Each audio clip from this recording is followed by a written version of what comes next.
Today on Expert Showcase, we have expert Wendy Nolin, who's going to show you how to own your greatness, stop apologizing, and start asking for what you want.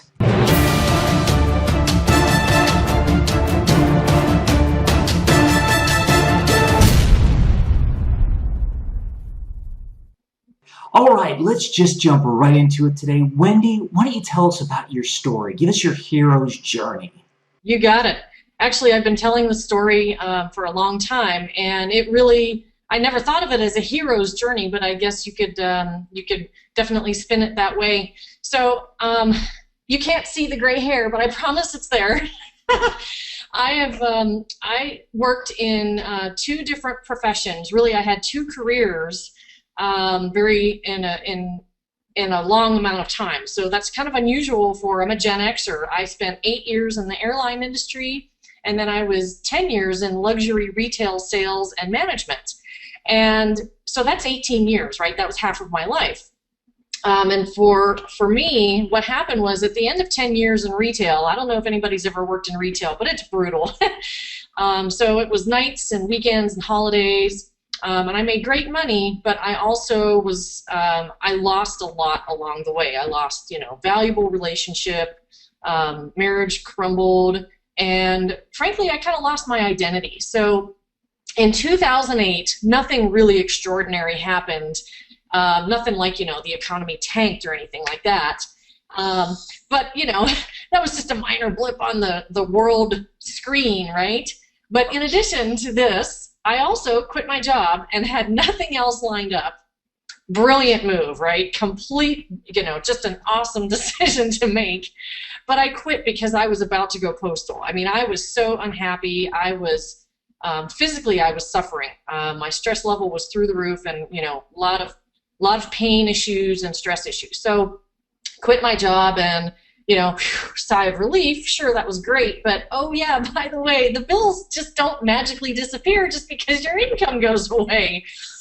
Who'd have thunk, right? So, here's me in all of my brilliance. I needed the break, but then I also realized, I need to start writing some checks here and paying some bills. So I decided, I'm going to try and figure out what else I can do. That did not work so well. Because what I ended up doing, Chris, is for 6 months, I got myself into what I call the spin cycle, which I described, or how I would describe my actions were, I was trying to figure out what I would be good at that I like to do without having any objectivity about myself.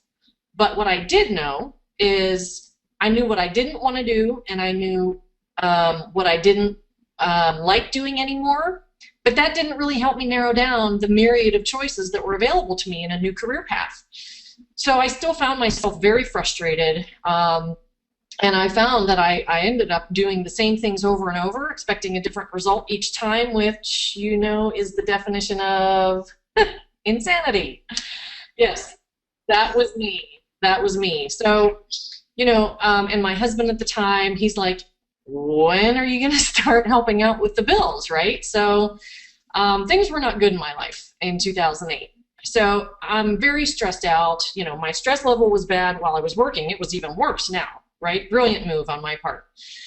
So I'm laying awake at night on one of these many sleepless nights, and I'm staring at the ceiling waiting for this divine, the sky to open and the answers to fall from the sky. Well, of course, that doesn't happen. But I'm laying there and I'm staring in the ceiling for, 3-4 hours every night. And I finally got down to that low point that you described. And I lay there awake one night and I thought out loud, I got to do something, but what do I do? And then I had an epiphany. I had a moment of levity. And I said to myself, what would a smart person do in this situation? And I thought, well, I are smart, so a smart person would ask for help. And that's exactly what I did the very next day. I asked for help. I picked up the phone. I called a friend of mine who, she doesn't call herself a coach. I can't remember how she described herself. This was 7 years ago. But I described to her what I was going through. And she says, Wendy, She says, I help people create their life by design. And I said, oh my God, I have no idea what that means, but it sounds so much better than what I'm going through. So I said, let's talk. Long story short, I hired her, and she helped me figure out what I was good at that I like to do, and what I'm good at that I like to do that I can make money at. And I realized that what I was good at that I like to do from my 2 previous careers was sales and training and coaching and developing my team. And then I said, well, how do I make money doing this? And she said, well, let's, start to investigate the options. And then the next thing you know, I realized, oh, this is a pain that I had. Other people must be experiencing the same pain. What if I can help them solve this problem? And boom, that's how I became a coach. And for 7 years I've been coaching, and I don't feel like I've worked a day in the last 7 years. So I finally realized this is my destiny. This is why I'm here. I'm doing what I'm supposed to do because I'm good at it and I like doing it. Yeah, it's amazing. It's amazing when that happens, that you end up having that epiphany moment, that moment of clarity, that moment that says, this is what I'm really supposed to do, and this is how I can help people. And it's so great that you took all the negatives that you were going through in your life and turned them into positives for other people. I mean, too many times people go through negatives and just stay in that woe is me cycle, forever, and everybody owes me everything. And it's like, no, how do you figure out, how you can take all your negatives and make it positive for other people, right? Absolutely. I think that's what makes me a great coach, is because I've been in that, I've been in those, I've walked a day in those shoes, right? I've wallowed in that self-pity, in that negative space. But I'm of the mindset that I haven't allowed myself to stay there. I realized, okay, you know what? You need to pick yourself up and dust yourself off and keep moving. And so I think that's what I bring to the table in my coaching experience is I'm not just pulling people along. I'm right there with them, shoulder to shoulder, saying, you know what? I know how it feels. I've been there. And I've even been there in the recent past. I've had a few things take me out, and I realized, okay, if I'm going to be a great coach, I have to eat my own dog food. I have to follow my own advice. I have to live the very things that I'm coaching my clients to live. And there are days when it's tough, but I have to do it because I realize what a hypocrite if I'm telling somebody else to do it for money and then I'm not doing it myself. Yeah, exactly. And it's amazing how people can pick up on someone who's authentic versus inauthentic. In other words, somebody who's living and doing exactly what they say to do versus what they doing something different. So. So as far as a coach goes, it's interesting because I have this conversation with coaches a lot. Some coaches consider themselves mentors. Some coaches consider themselves strategists. Some coaches consider themselves visionary, and some coaches really adhere to the strict, I'll say, coaching from our personal development world, which is asking a whole lot of questions and allowing the client to figure out the answer, the right answer for them, the answer that's inside of them. What type of coach for people watching, what type of coach would you say you are? Are you more of a mentor, a visionary, a questioner? What type of coach are you? That's a great question. Thanks for asking that. I think I'm a little bit of each of those. But I really describe myself as a strategic thinking partner for my clients, right? I'm really that objective outsider, but I've also earned the reputation of being an ass kicker for hire. And sometimes people don't want to get on a phone call, on a coaching call with me and just have me ask them a lot of questions. Sometimes they just need to be told what to do. And so in those moments, I have to reflect back to them what I'm hearing, because sometimes they don't even realize what they're saying. They don't even hear how they're being, and they need to be reminded. I have to really hold that mirror up and say, do you not hear what you're saying? Do you realize who you're being in this moment, and that what your words are and what your actions are completely misaligned? And so when I ask questions, sometimes it's a rhetorical question. Yeah. But I think I bring a little bit of each of those words or descriptors to my coaching practice. So I coach people, I meet them where they're at, and I communicate with them at their level. And I don't expect them to meet me where I'm at, but what I will do is through communicating with them at their level is I help bring them up and raise them up so that they can get better, right? Because that's why they're working with a coach, is to achieve their highest potential or be the best version of themselves or whatever it is they're looking for from the coaching. So I've been a mentor, I've been a coach, I've been a strategist, I've been a visionary, because a lot of times I find what's really interesting in my coaching sessions is sometimes the most valuable portion of the coaching session is the last 5 minutes, when they reveal some like deep secret or some little nugget that they've been afraid to reveal, or it's almost like it's an offhanded comment, and then I'm like, whoa, whoa, whoa, whoa, time out, what's going on here? You just told me that you want to start your own company, and yet you're an executive in this company, and I'm coaching you to be an executive, or to act more like an executive and to really step into your executive role, but you want to own your own company? Okay, wait a minute. This is a game changer, right? This changes the whole trajectory of our coaching. So it really just depends on where the client is and what they need. But what I definitely do is I'm always stretching them. I'm always helping them expand in some way, so that, you know, because what I see is as the objective outsider is I see what they're capable of that they're completely oblivious to. But it's usually because not so much oblivious, just it's those self-limiting beliefs.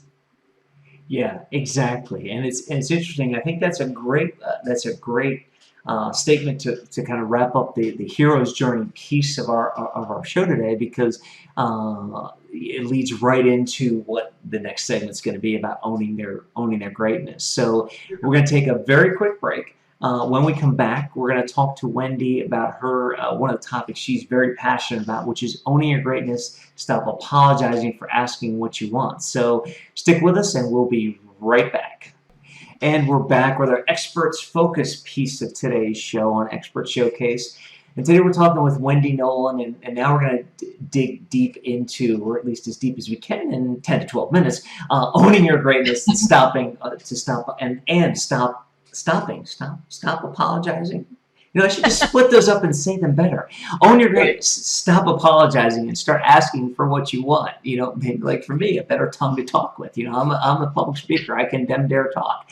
Anywho, so Wendy, give us a real brief overview of what we're going to talk about in this piece of our show today. Yeah, you bet, Chris. So, you know, one of my mastermind group members made a really great comment to me. He says, Wendy, you know what? You need to coach or write about that which you need to learn. And I'm really starting to, only in the very most recent past, become really aware of just how powerful our energy is, my energy is.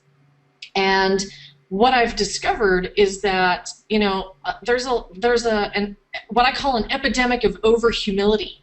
There are too many people walking around feeling like they have to really downplay, you know, their greatness and downplay their accomplishments.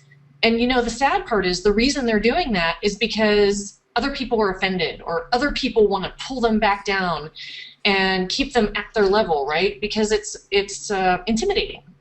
And I say, you know what? Screw those people that are intimidated. Can I be frank? You know, that's their problem. If you know that you're great at what you do or who you are, it's okay to own your greatness. Now, it's not okay to take it to the extreme and be a complete jerk and a pompous ass. I'm not advocating that.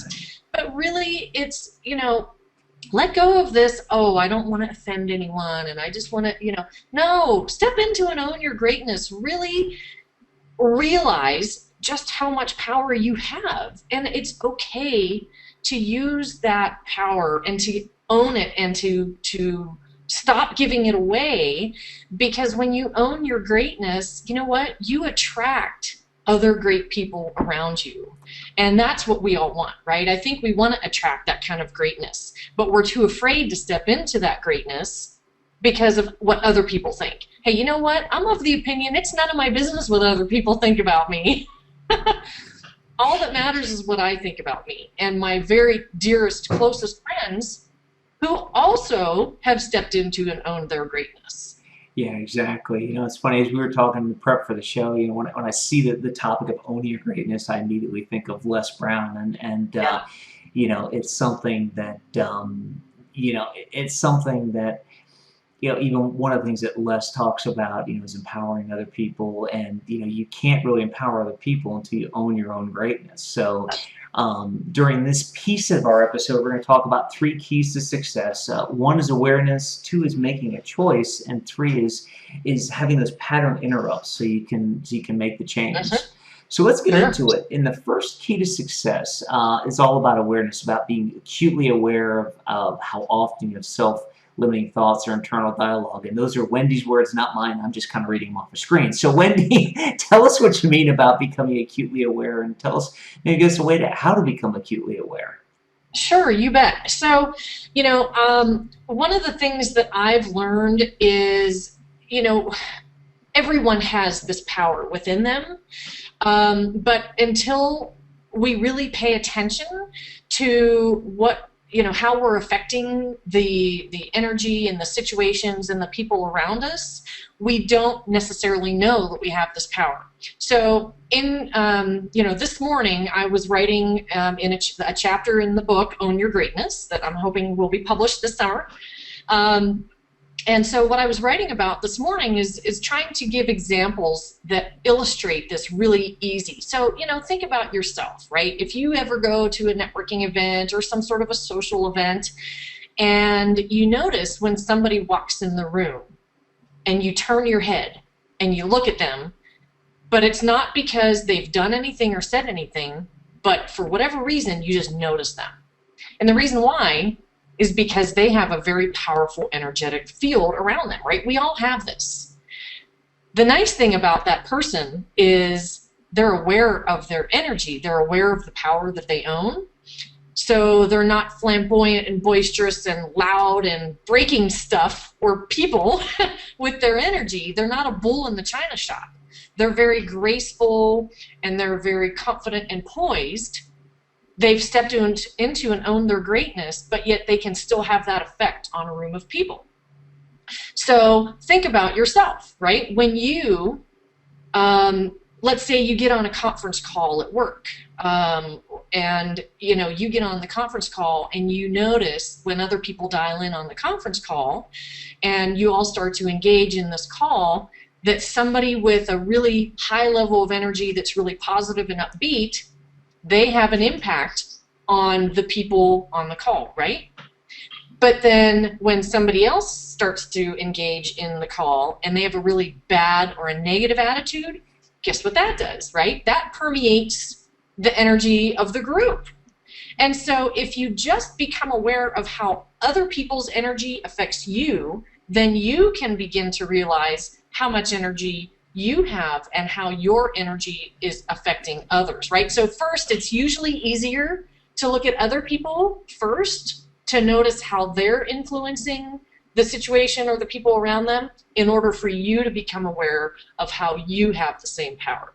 Right. That is, and it's interesting. You know, I never really thought about it that way, but it's easier to look at somebody like you, and I'm just going to kind of repeat. It's easier to look at somebody else and say this person's being a jerk or this person's doing something wrong, Right. than it is to admit about yourself. But then once Right. you see them doing something wrong, and then all of a sudden you recognize yourself in Same them, behavior. you go, Whoopsie. maybe other people. You know, maybe other people feel the same way about me. And the other Right. thing is that we always identify things in others that we see in ourselves. In other words, it's our, it's our RS, our reticular activating system. When we're acutely aware of something like buying, the minute we buy a red car, all of a sudden everybody in the world has a red car, and we swore before we bought that red car, this color red did not exist. It was non-existent. There was only one of these I swear. This was the only one on the lot. How did everybody else get this same color car today? What did they magically, but then all of a sudden you realize it's, your attention, your attention goes, your energy flows where your attention goes, or something like that. Exactly. So that's awesome. So folks, take note. That was an excellent little nugget there. Look for something. You know what Wendy said. Look for something in other people, and then realize that when you're seeing it in other people, it might be because you're subconsciously recognizing it in yourself. So Right. so once we're aware, then we've got to make a choice. What are we talking about making a choice here? That's a great segue into, you know, really beginning to make the change if you decide to. So making a choice is, you know, once you become aware of how you're showing up and how your energy has influence and power, then you can choose to really take control of that, right? So, you know, when you first become aware of your power and then you actively begin to use it, you know, you often have a very low level of competency in wielding said power. Kind of like, I use a great analogy that maybe many people in my generation will appreciate, which is Luke Skywalker in Star Wars, when he first is handed the little device, the handheld device for the lightsaber, and he starts whipping it around and he's listening to the cool sounds and he's checking out the lights that are coming out of it, right? And it's all fascinating, but he's breaking shit. You know? And so sorry, I'm very authentic. It's okay. That way. He starts breaking things, and you know, he realizes just how powerful this is now. All of a sudden he's given this power, but he's very, very bull in the china shop, you know, unwieldy, and it's very unsafe. Right. So when you first become aware of your power, you have to be very careful how you wield your lightsaber so you're not breaking things and people and you know, turning people off and repelling you. Because when you become aware of your power and you start to use it, you can amplify it. So by choosing first just to acknowledge that you have this power and then to begin to use it, I suggest kind of experimenting a little bit. And just, you know, choosing to use it for the greater good. Because, you know, I don't want to focus on the negative, but there is a negative downside to becoming aware of this power. So let's just talk about the positive. So when you choose to own your power, you choose to really use it for the greater good and for the benefit of everyone, including yourself, right? And so this is in the form of, you know, how can I take better control of, let's say something like a relationship, right? There's really, I look at life as the delta, right? It's the you know, triangle. There we go. But the delta is not three equal sides. It's two sides that are equidistant and one shorter side. That's usually pretty representative of the three most important things in life: our money, our health, and our personal relationships. And that short side is the one thing maybe that's out of balance. Because if all three sides are equidistant, it's no longer the delta, it's just a triangle, right? Right. And that's ideal. But in reality, there's usually something that is not quite right in our life. It's either our money, our health, or our relationships. So if you want to start to choose to use this power for the greater good and for your own benefit, pick that thing which on the delta is the uneven side, the short side, and let's say it might be a personal relationship. So then choose to use that power to influence some sort of a positive outcome and experiment with it. I was at a TED Talk yesterday, TEDx here in Austin, and two of the people that spoke alluded to the same thing. And that is, if you want more of something, you have to give it away first, right? So if you want more power and more control over your power, you have to give some of your power away, right? So if it was in relationships, let's say, if you want more love from somebody, give it away first. Right. You know, if you want less fear in your life, more confidence, help somebody else be more confident first, right? So it's just making those conscious choices on how you're going to use that energetic vibration and that power. Right, and it makes so much sense. It's kind of funny. It's funny you mentioned leadership and power. A lot of people think that when they give away their power, especially in leadership, that it's diminishing them. And what they don't realize is that when people that whether they're coaching or whether it's a business they're running, when people feel more in control of what they're doing, most people will then follow the leader more and will actually give that leader. It's kind of it flips it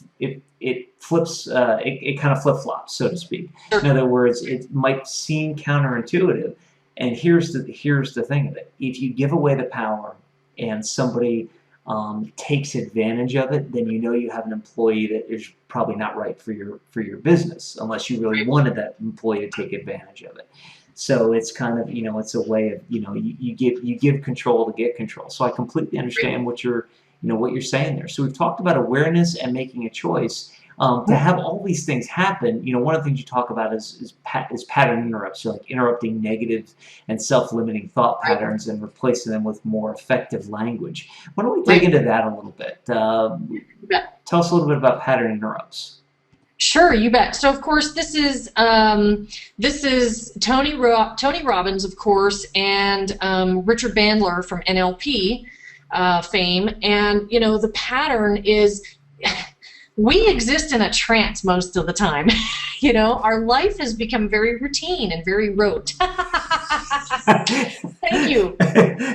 Right on cue. I love it, Chris. We've become we go through our day in a trance, right? You get up at the same time every day. You brush your teeth the same way. You go to use the restroom and then make your breakfast and walk your dog. And oh wait, that was my whole routine. That's my life every day, right? And when you get into a trance, if you're in a trance, then that means you're engaging in habits over and over and over again. And our life, if it has become very habitual like that, then maybe, just maybe, we're engaging in self-limiting thought patterns that are not serving us. So, this is all leading up to this action. So, the first thing you have to do is become aware that you're engaged in self-limiting thought patterns.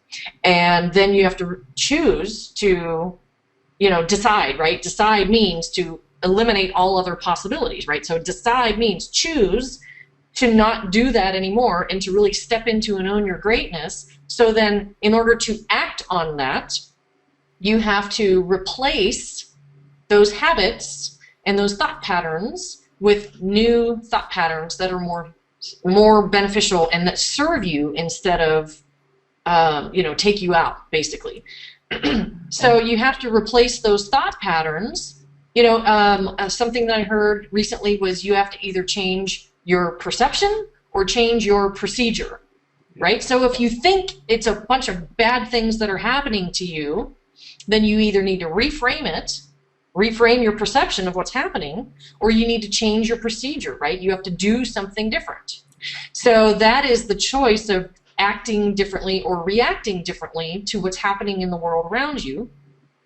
And to interrupt those self-limiting thought patterns, right, you have to become aware that you're doing it and say, okay, in this moment, I'm going to either change my perception or change my procedure. I'm either going to change what I'm making it mean, or I'm just going to choose a different reaction.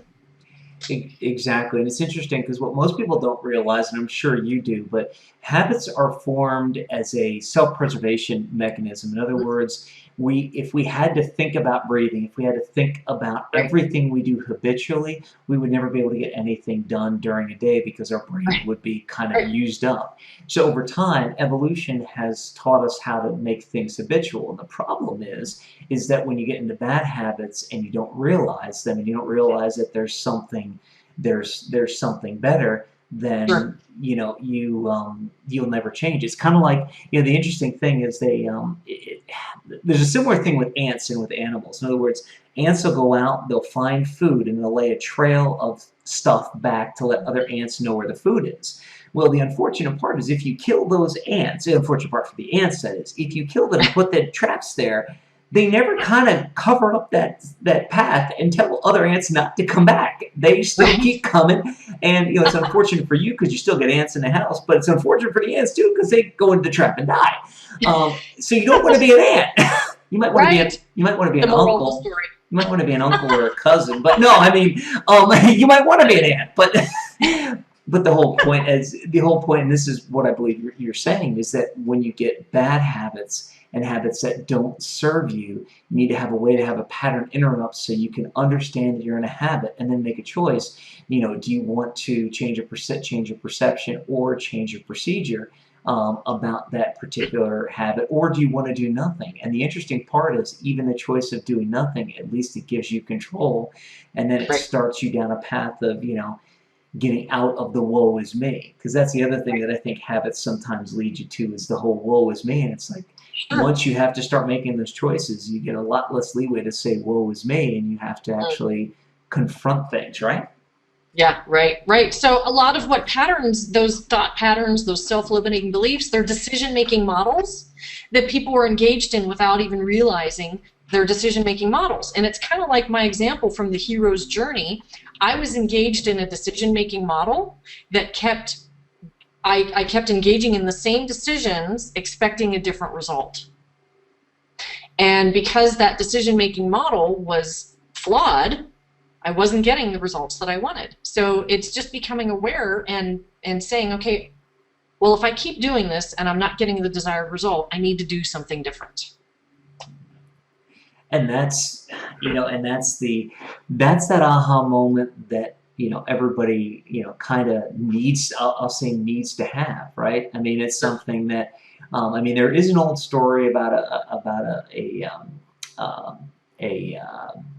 concrete worker, or trying to think of what the whole point is. Guy goes out every day to the field, takes a hammer, hits a rock 100 times, it doesn't break, and it eventually, you know, it does break, and his son says, "Wow, you finally broke it." And he said, "Well, it wasn't the first or the last, but it was all the hits. It was all the hits in between." Right. But the other, you know, to take that story one step further, he might have changed the hammer he was using. He might have also, you know, sharpened it, did something else to help facilitate and speed, you know, Right. speed it along. It's still everything you do, but you have to figure out, are you doing, you know, are you doing the right thing? And you have to get to the point where, do you know if you're doing the right thing or not? In other words, if you're out hitting a brick or hitting a big boulder with a rubber mallet, you're never going to break it. So you have to understand you have to change what you're doing to eventually make it happen, right? So owning your greatness is really, it's a journey, it's a process, like these steps, right? These steps will help you get there. And that's really the, you know, the thrust of our discussion today, I think, is really just, you know, you don't just flip a switch. You can say out loud, sure, I just own my greatness, but to really live it and embody it and to emanate and radiate that power and that energy, it takes practice. And that, I think, is the key. And I think that's a great place to kind of wrap this segment up and tell people how to get, and I will tell people in a second how to get in contact with you, and also tell them about a great offer you provided. But I think that's a great way to end this up. You can claim your greatness and you can own it and you can say it, but then you have to put the actions behind it to actually make it happen. Because just by saying it gets you started down the path. But if you don't keep putting gas in a tank, your car's eventually going to run out, and it's going to die on the side of the road. And we don't want that to happen to you. No. So to help to prevent that from happening to you, I want you to head out to WendyNolin.com, and I'm going to put the website here up on the screen, and there we go, WendyNolin.com. Yeah, I think I spelled it right. It looks right to me. I have terrible spelling. It's funny. People read my emails. They go, "Don't you ever use spell check?" And yeah, that's the problem. But anyway, used it way too much. So head out to WendyNolin.com. On her website, she's got a place you can subscribe. And once you subscribe to her, email list, you get a free copy of her first book, The Top 10 Best Investments in Yourself. That sounds like a great title. It sounds like a great book. I've got to get it and read it. I must admit I haven't subscribed yet. I'm sorry, Wendy. I forget. I will. But it sounds like The Top 10 Best Investments in Yourself. Sounds like a great book. And head out to WendyNolin.com. Sign up, subscribe, get her book today. Before, we're going to go to break here in a second. While we're at break, go subscribe. Do it now. Because you're also going to be releasing another book that is called Own Your Greatness, and I'm quite sure that if they subscribe now, they'll get more information when that book is coming out and how to get Absolutely. it, and Right. all the other great stuff that you've got going on. Exactly. So awesome stuff so far. Stick with us. When we get back from the break, we're going to talk about getting known. We're going to find out how Wendy gets visibility, credibility, and is becoming a leading authority in her niche, or niche, as our Canadian friends may say. And once again, during the break, head on over to wendynolin.com and subscribe, and we'll be right back. And we're back with the Getting Known segment of Expert Showcase for today. We've been having this incredible conversation with our awesome guest on owning your greatness, and stop apologizing and start asking for what you want. So Wendy, welcome back. Let's talk about getting known. And tell us a little bit about how you're currently building. We'll start off with visibility. The pillar to getting known is really visibility, credibility, and then becoming the leading authority. And all starts with visibility, getting people to see you and kind of know who you are. So what are you doing right now to build visibility? You know, I'm a Leo, and Leos love to be the center of attention, in the spotlight. And I love doing speaking engagements, and I've been doing a lot of speaking engagements. You know, there's no time frame too short or audience too small. I had an event where I spoke 2 weeks ago, and I had 5 minutes. 5 minutes. What can you say in 5 minutes? Well, not very much, but I managed to get I managed to get enough across that I had quite a few people who were quite interested and subscribed and followed me, and so no audience is too small. I've had audiences as small as 4 people, and I've spoke at national conferences in Vegas, so no audience is too big. So speaking engagements are one of my favorite. The podcasts are a lot of fun. I'm having a great time doing podcasts. And certainly just being out there in the networking community here locally, and talking with more movers and shakers in my profession, and really staying relevant in my industry through relationships with my colleagues in the coaching profession. Great. So speaking engagements, doing podcasts. And videos. I'm doing videos, of course. Of course, I'm on video. Expert Showcase. I'm doing videos. Duh. I was going to say, the interesting thing is you're an author, and I might have missed it, but did you talk about doing any blogging, whether it be video or written blogs? I mean, do you do? Yes, absolutely. Okay. I do. I write a blog post. I have 2 websites. One for I really operate 2 different types of coaching practices. And for both of my websites, I write a blog post every week, and certainly I'm writing my 2nd book. And my long-term goal, my 7-year goal, is to be a prolific author and to publish 3 to 4 books a year.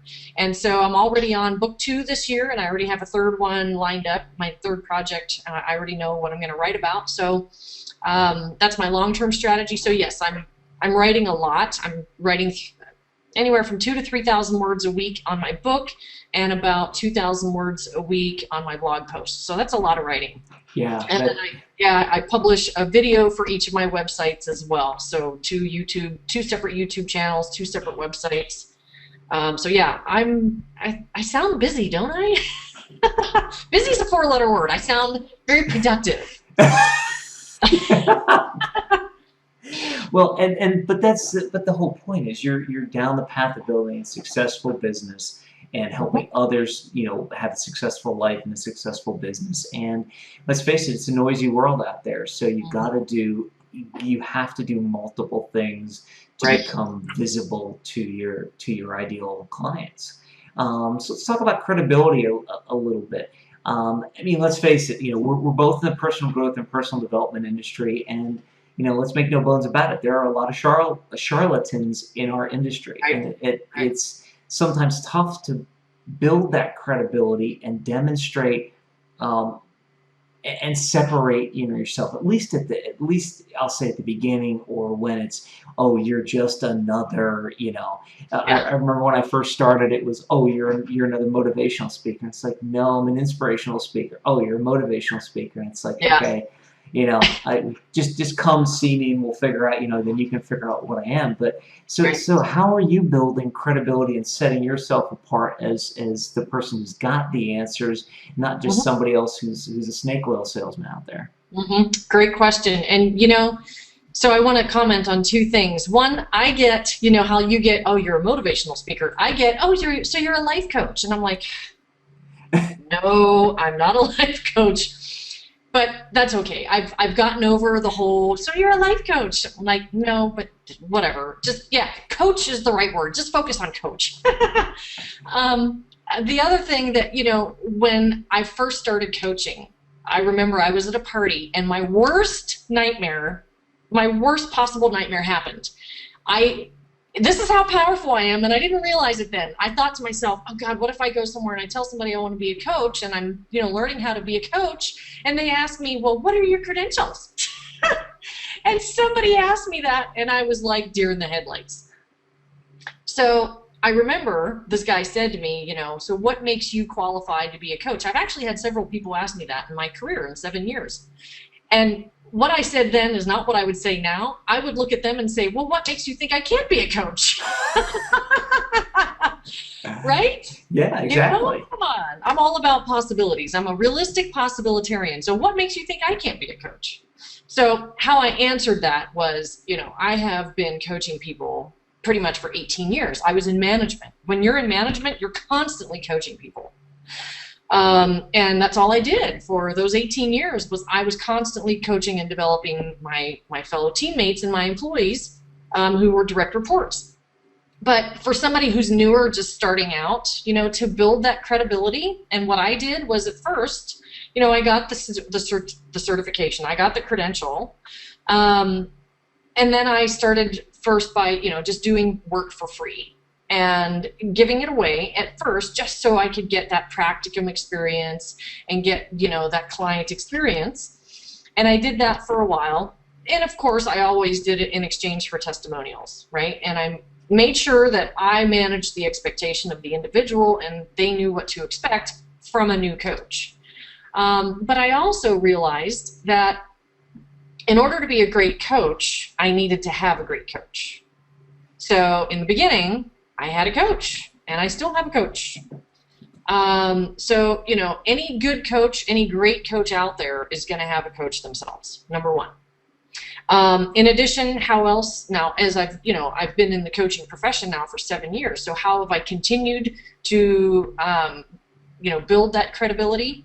Again, I always ask for testimonials, and I get them from multiple different or I have them available in different channels, right? Not just on my website, because unfortunately, there's not as much credibility on my website as there is, say, on Yelp or LinkedIn, right? Because those are verifiable.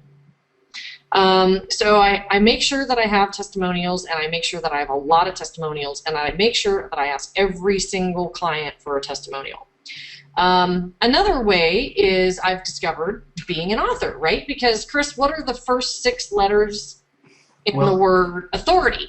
Well, and that's actually kind of goes into the third point of how you build authority. So before we get into the authority, I think the credibility, the key I take away from what you just said in credibility is you're setting expectations, you're meeting expectations, you're helping people solve real world problems, and you're getting other people to say good things about you once you've set their expectations, met their expectations, and help people solve real world problems.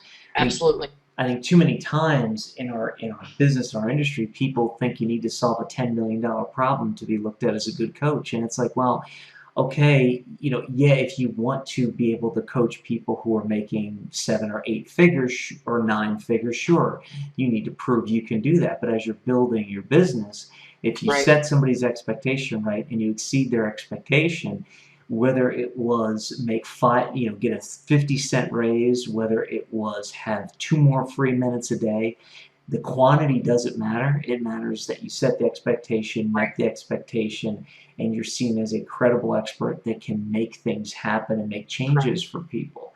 Absolutely. Like I said, it definitely, as you get higher up and as you want to coach more affluent or more successful, businesses and people, yeah, you will need some more that people are going to go back and say, okay, they triple. It's kind of like funny. They say you can make stats say whatever you really want them to say. So Oh yeah. you can talk about, hey, I had a 300% boost in my subscribership based on this video. Well, you had one subscriber before, you got three more. You had a 300% increase. You're doing great. But if you spin it around and say, well, I only got two or three new subscribers out of a video, then it sounds terrible. Yeah. But anyway, moving on to authority, which is exactly what you were just. Oh, go ahead. Hang on one second. You just brought something up a minute ago, or triggered something in me that I wanted to share that helps with the credibility, and that is, it's a technique I learned in the sales profession, and I call it the feel, felt, found technique. And I've used those words sometimes, but I don't use those words all the time. But let me demonstrate how it works. And what I use this technique for is to let the prospect know that I relate to them, or that I've worked with another client that had a similar problem they did. So it sounds like this. Dear Mr. Prospect, I know how you feel. My client Sally felt the same way when she hired me. And what she found was, by working with me, we were able to achieve XYZ results in a much shorter amount of time, which is the same kind of result you're looking for. Right? Now that is a really clunky way to say it, but I just wanted to illustrate the technique of building credibility by relating to the person that I'm sitting in front of or talking to on the phone, and letting them know I totally understand, and I've worked with other people, or I've been through the same thing myself, and this is what happened. So that's a really important thing for coaches and anybody in business to remember, is to relate to people and to open yourself up. I'm a storyteller, so these kinds of stories come really easy to me. Yeah, and that's so important. And just to kind of capsulize that, there's one thing you said there that I think was that I know if I wasn't intently missing, I know I would have missed, and I think is very important. The feel, felt, found method works very well when you have a client and you can say the client found. It's if you, granted, at the beginning you might have to say that you found.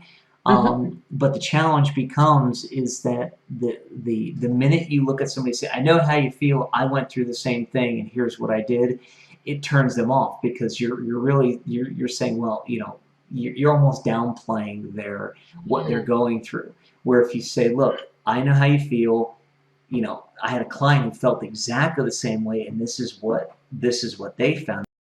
She found, then all of a sudden it's not you versus your potential new client. It's like, oh, this person has helped somebody else through this same situation before, and they might be able to help me.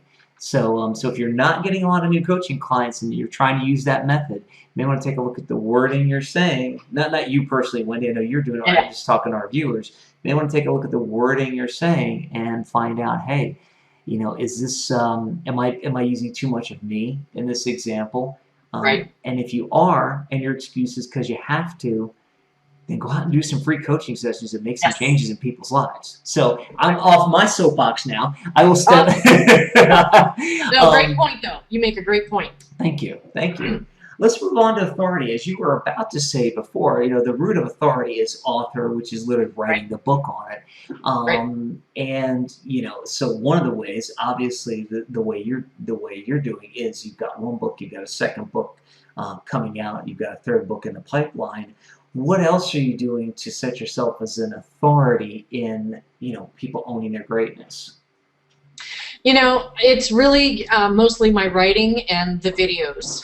So it's going to be the blog posts. It's the books that I'm, planning far into the future. It's the videos, and it's just talking about this topic and being open about it, right? In my book and in my videos and in my blogs, I'm talking about, I am using myself as an example sometimes, saying, hey, these are the challenges that I'm having in living and owning my greatness. And, but I don't use myself as the example all the time. I even, I use a lot of, like I said, I'm a storyteller, so I'm telling my story, I'm telling other people's story, and I'm just talking about it from a very real context, because I don't think that it's of as much value to talk around the subject and, talk in theory and, ambiguities. I think that people really get more out of the topic from a real world perspective.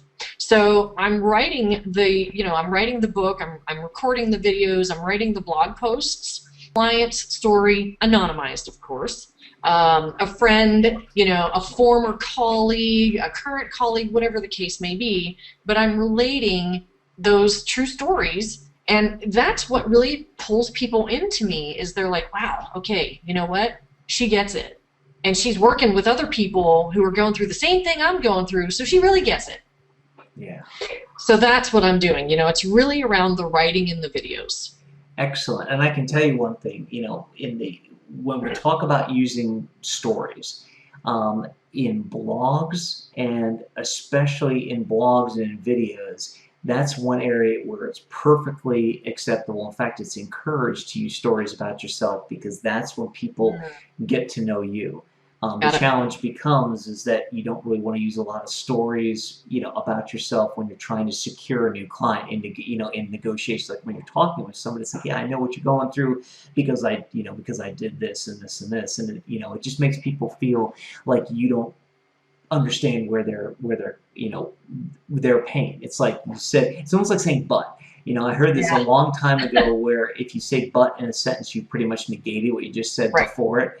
And I for a long time had to train myself, because I just used but just to mean, I never thought it meant anything. It's just, well, but, So anyway, see, I was about to say but there.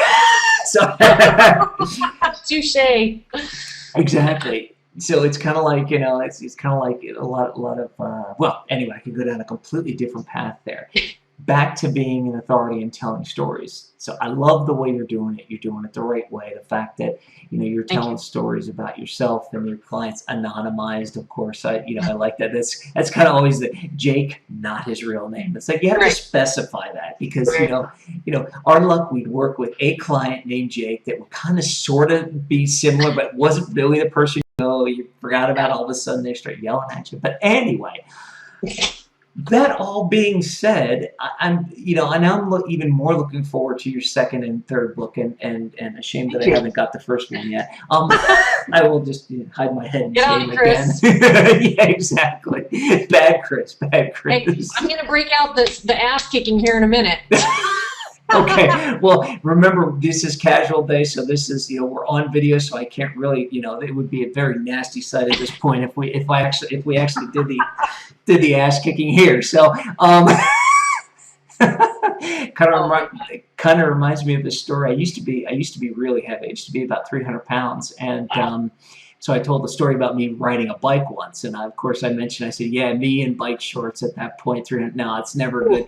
Never, not a good sight. So while spandex is a great invention, not on a guy weighing 300 pounds. I'm sorry, it's just the way it is, guys. If you're 300 pounds, please, I was there. Don't wear the spandex. It's not appealing. It just doesn't work that well, or put them under the shorts so you don't, the chafing it doesn't. But anyway, we're at a completely different. At least we're having fun. See, I warned you this was going to happen. My gate came off. So anyway, we've been talking in this segment about getting known and how Wendy is building visibility, credibility, and her authority in her niche, and that's a niche of owning your greatness.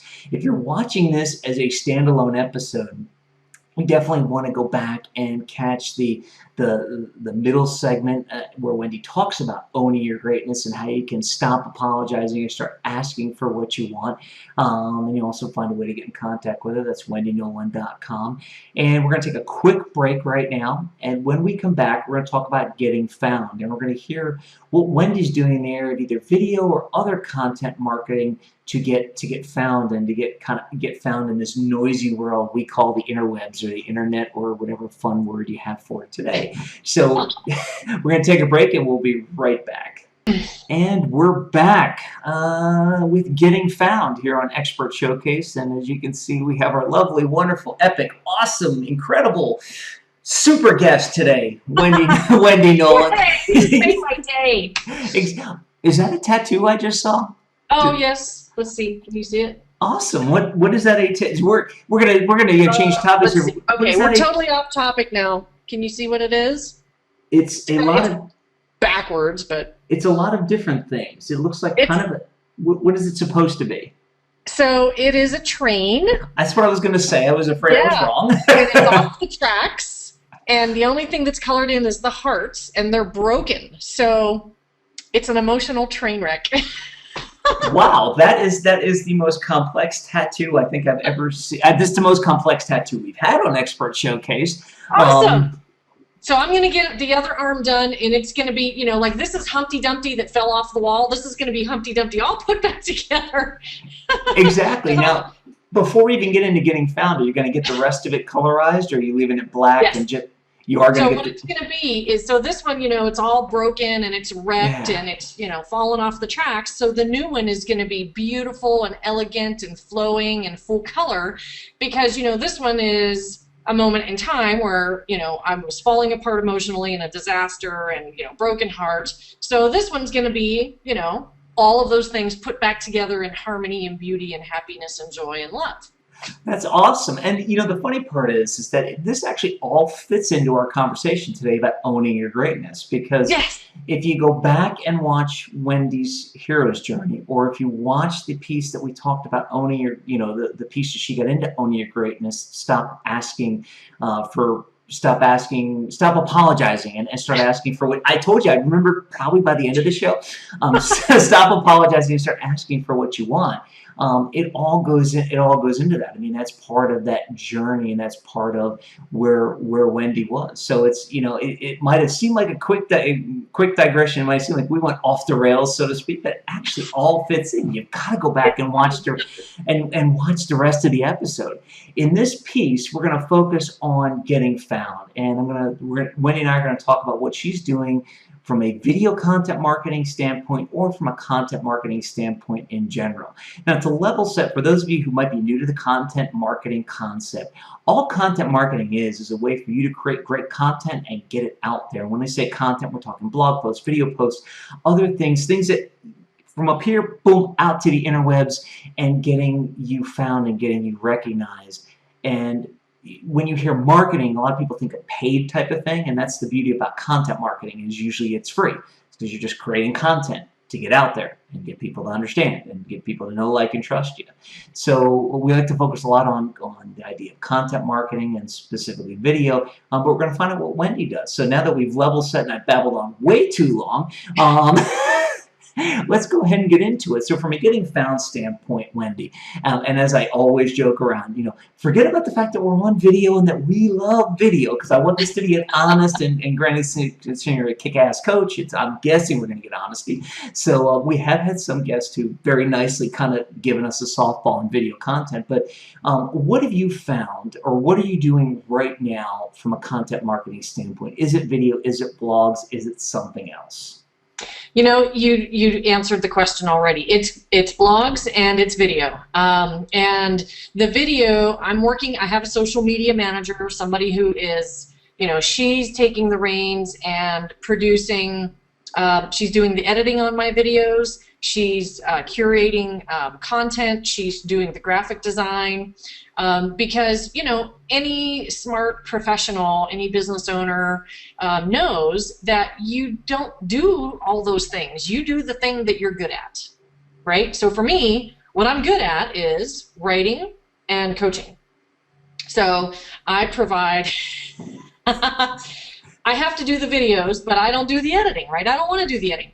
I can do the, you know, I can sit down and do some basic stuff on Photoshop and create, you know, the graphic design work for the quotes and stuff that go on my social media pages, but I don't want to. That's time consuming. You know, my job is to coach, to write, and to do the videos, and to, you know, go out and network and speak. And then I push all that other stuff that I'm not good at, that I don't want to do, onto somebody else, right? That's the beauty of outsourcing, delegating those things that I don't want to do, that I'm not good at. I'm speechless because right now, if we were there, I'd be giving you a big hug right now and going, can we just have it? There you go. There. Actually, here with the side of the screen. There we go. The other side. Gotta go the other way. There we go. High five. All right. At least it was close enough. But no, I mean, if we had 100 guests like you and 100 clients like you, because you just, and the reason it's funny because you guys came. See, I'm tearing up here because it's, and I like I said, I am almost speechless at this point. Wow. Everybody who knows me, I'm never speechless, but I'm almost speechless, as close as I'll ever get. But the point is, you got it. You know and you understand the key to being successful. Do what you do best. That's and right. Let other people do the rest. It's funny, I talk about James Malinchak, and one of the things that he's from ABC's Secret Millionaire, and he's a very high level, get paid to get big money speaker. Sure. And one of the things he talks about is the fact that if he makes $100 an hour, why would he do anything that he could pay somebody $50 an hour to do? Exactly, right. And I get it, at the beginning of a business, that's a challenge. But every hour you're doing something that you could pay somebody less than what you make an hour to do is an hour you can't spend on doing what you're meant to do. Right. So it's awesome. I mean, it's funny because this is where I'm babbling right now, because sometimes every now and then a guest like you throws me a curveball and answers it and gives such a great answer that I have no clue what to ask next. But no, so the question would be, though, so you do videos, you're doing the blog.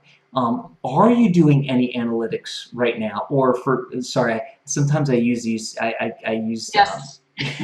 You know what I mean. In case our viewers don't, analytics are just merely a way of saying what is giving me the biggest benefit. That's the simplest way I can put it. Right. So are you doing any analytics right now to figure out where you're getting the biggest bang, whether it's video or blogs or other things? And you will be so happy to hear that my videos are what is attracting the most attention.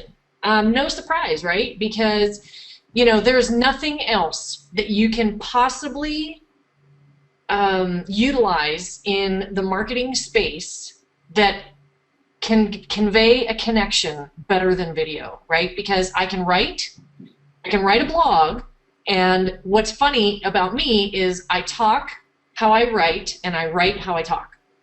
But even with my blogs, even with my social media posts, people still don't get a connection with me as deeply as they do through video, because through video we're using more of our senses, and it's all those senses combined that gives us a more sensory rich experience, and that's where the know, like, and trust builds that credibility, right? Because then when people can hear me, because when they read my blog, they don't know what my voice sounds like. They can see my picture, and they can, they read it in whatever voice they have in their head, but it's not my voice, right? So, once you hear somebody's voice, everything you read that they write, you read it in their voice, right? But until you hear someone's voice or see them on video, you can't possibly read it in their voice. And the video or a recording, audio recording, is the closest thing to being able to do that. So yeah, video is it. My social media person, we sat down 2 weeks ago, and she had, she ran the analytics and told me, which topics were getting the most views on the social media and what was getting the most, the highest increase in subscribership, and that was my videos. Awesome. And it's so great that you mentioned about hearing somebody's voice and also seeing their facial expressions. I remember when I was working in corporate America, I had had a disagreement with somebody at one point, and it got kind of nasty. And after that, I thought we had made up. I thought everything was okay. But I kept getting emails from this person in response to emails I would send, and they'd be really nasty.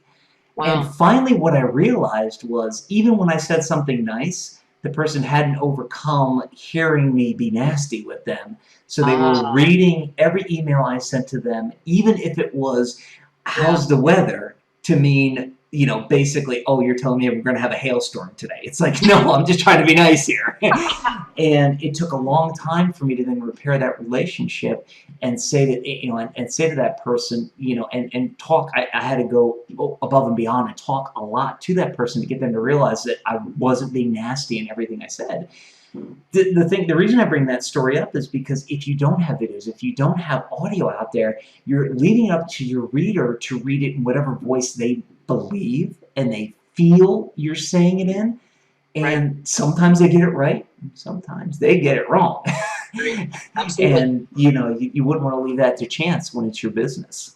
Well, not only that, what I've learned is, the written word is a sterile form of communication. You don't get voice tone and inflection and, the feeling behind the words. I mean, you can only use the various forms of enhancement to written word, italics or bold or quotes. Even then, it still lacks the emotion that can be conveyed through video. Right. And take it one step further, an incorrect emotion could be conveyed through text versus video, because right. Maybe it amazes me today that people still don't realize that when you put things in all caps, it means you're shouting. Yeah. And fact of the matter is you might be very excited about something, but guess what? If you're excited about it, you got to find a different way in writing. You have to find a different way to show your excitement, because if you don't and you put it in all caps, people are just going to think all of a sudden you decided to start shouting for some reason. So, so it's much easier to be smiling and to be happy and and to do stuff like this than it is to right. Have to worry about what's on paper. So awesome. So it's great that you're using video, and it's great that video is the content marketing method that is getting you found and outpacing the blogs and everything else. And I'm still trying to figure out a way of cutting all this up and using it as a great testimonial, because you say it better than we can. So we'll just figure, hey, here you go. Here's what our guests say about why you should use video. But other than that, is there any other content marketing that you're doing I'll say content specific marketing? Like, in other words, are you writing or creating videos for a specific event, or doing anything else that you're really focused on saying, look, this is more than just content, this is more than just me writing about what I know about, that I'm actually doing this for a marketing reason and mm-hmm. trying to get my message across, but also trying to get people to take action? Mm-hmm. That's a great question, and I haven't spent as much time, I'm not that far ahead strategically in thinking about creating that type of material yet, but it's definitely now, you put a bug in my ear to talk to my social media person about that, because I think what I've been doing, full transparency here, right? I know how to do marketing, but I hate doing it, so I'm not doing a very good job at it. I'm good at coaching, right? Leave me to my coaching. I'm not doing as good of a job of strategizing long-term, the content part, right? I think where I'm at right now is a little bit more reactionary and not thinking as far ahead. What I am working on, I'm finding that as a result of doing the videos and writing so much, I'm being invited to do more article contributions to outside of my little sphere, right? Outside of my social media, I'm being invited to contribute articles to global magazines and global, well, everything's global nowadays if it's on the internet. That was kind of a stupid thing to say. No, but you're doing it the right way. And what I want our viewers to really understand about what Wendy just said is that at the beginning, you focus on creating great content, and you're not really worried about structuring that content to get a sale. You're worried about getting the information out. Phase 2 is moving into, how do I structure this to elicit a response and elicit some sort of action, whether it's a free action, a buying action, some sort of initial action to get people in my yes chain, as we talk about it. I'm not sure if you're familiar with the concept of a yes chain, but mm-hmm. the short or yes ladder depends on who you talk to. The short version is you get people to start saying yes to you for free things, and eventually they're used to saying yes to, they're ready to buy, because they've said and they've invested and they've said yes to you before. So you're doing it 100% the right way. You're going on that content, just getting your message out, and then moving into the next step, which is, okay, how do I start seeding things so that people will take the action I want them to take based on this? And then, you know, the third step is, how do I get them to take a buying action right away, you know, as quickly as possible. So awesome. You know, we could talk forever, Wendy. I feel that way. You know, I think, you know, it's just kind of like, just, you know, I think we're just going to end up needing to book Wendy like every week. We'll just sit here for an hour and talk every week, and it's just. But no, this has been great. It's awesome. I would love to continue to talk longer, out of respect for your time. And then we're going to wrap this segment up. Once we're done, let's talk offline about continuing more conversations. Sure. And so I will throw it to you real quick and just say, any last words you have before I kind of ask people and ask them what we'd like to have them do next? Any last words you've got for today?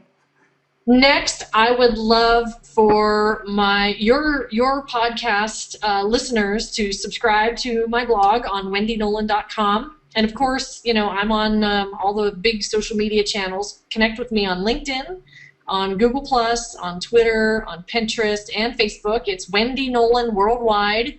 And just remember, I am an ass kicker for hire. You can get the stiletto or you can get the fuzzy slipper. Either way, you're getting it. I really better wrap this up. Twice. I was going to say, I really better wrap this up, because I am so glad we don't have that whole thing to tell what your brain is thinking right now. We'll talk about that offline. But anyway, so awesome. At this point, gee, I hope you enjoyed today. If you didn't, I'm going to tell you right now, if you didn't enjoy today, there's something wrong with you. Okay. That's right. But if you did enjoy it today, tell your friends about us. And if you're a coach, you might want to be on Expert Showcase. If you do, although I'm not good enough, you'll be able to come close. So if you want to be on Expert Showcase, head on over to expertshowcase.com. And remember, when doing things like this, every piece of video content you create is another piece of content marketing you can use. And we're going to give you your piece of the show. We can talk about all that later. Just if you liked it, head on over to expertshowcase.com, click the apply button, send us your information. We'll look at it, get back to you. And if we feel you're a good fit for the show, we'll schedule you and get you all booked in and do an episode with you. And if you're a coach and realize that video and video content marketing is where you need to be, and realize the power and the ROI and everything else that goes along with it, head over to VideoContent.Agency. That's VideoContent.Agency. Take a look around, see what we have to offer, and then get in contact with us. We'll talk, we'll see if we're a good fit for each other, and then if we are, we can set up a customized plan that'll suit your needs, achieve your goals, and get your video content out there to the world.